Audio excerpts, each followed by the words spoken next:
আজ আমি এসেছি পাকশীতে, পাবনার এই শান্ত ছোট্ট রেলওয়ে অঞ্চল, যেখানে সময় যেন ধীরে চলে। বাইক নিয়ে চলছি এখানে, চারপাশে নদীর ধারে ছোট দোকান, লোকজন আর প্রকৃতির সুর আমাকে ইতিহাসের মাঝে নিয়ে যাচ্ছে।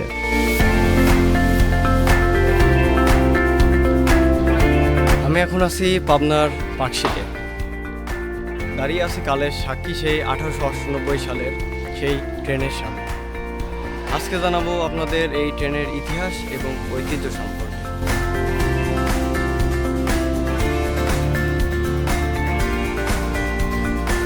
এখানে দাঁড়িয়ে আছে কালের সাক্ষী Rupsa Bagerhat narrow gauge train.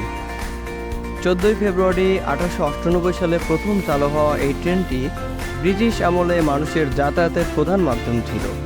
আজও পাকশীতে সংরক্ষিত এই ট্রেন আমাদের স্মরণ করিয়ে দেয় সেই সময়ের গল্প, মানুষ, যাত্রা আর ইতিহাসের সঙ্গে জড়িয়ে থাকা স্মৃতি। ব্রিটিশ আমলে খুলনা ও বাগেরহাটের মধ্যে যোগাযোগ সহজ করার জন্য এই ন্যারো গেজ রেলপথ তৈরি করা হয়। 1898 সালে 14 ফেব্রুয়ারি প্রথম ট্রেন যাত্রা শুরু করে।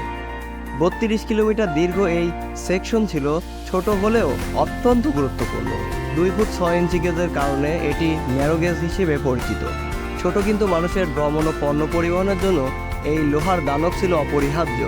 প্রতিটি স্টেশন, প্রতিটি প্ল্যাটফর্ম তখন মানুষের ভিড়ে মুখরিত থাকত। কল্পনা করুন কত মানুষের জীবন এই ট্রেনে চলা ভ্রমণের সঙ্গে জড়িত ছিল।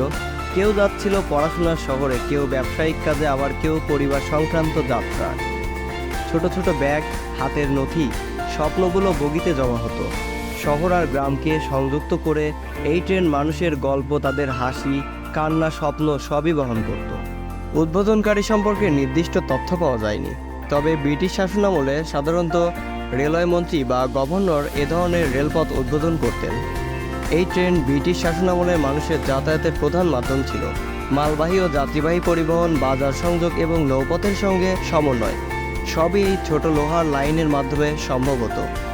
1958 সালে 13টি কোচ ও 8টি মালবাহী বগি চলাচল করত, তবে সময়ের সাথে এই রেলপথ ধীরে ধীরে বন্ধ হয়ে যায়। 1998 সালে বাংলাদেশ সরকার ন্যারো গেজ সেকশনটি পরিত্যক্ত ঘোষণা করে।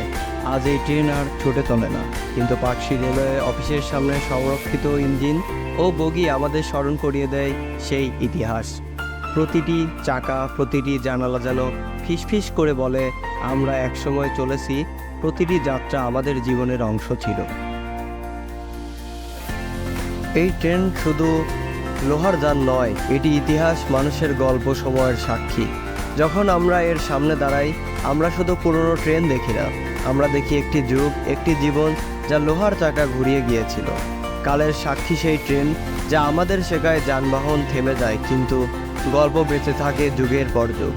দর্শক, আজ এ পর্যন্তই। পরবর্তীতে দেখা হবে নতুন কোনো ভিডিওতে। ততক্ষণ পর্যন্ত সবাই ভালো থাকুন। ধন্যবাদ।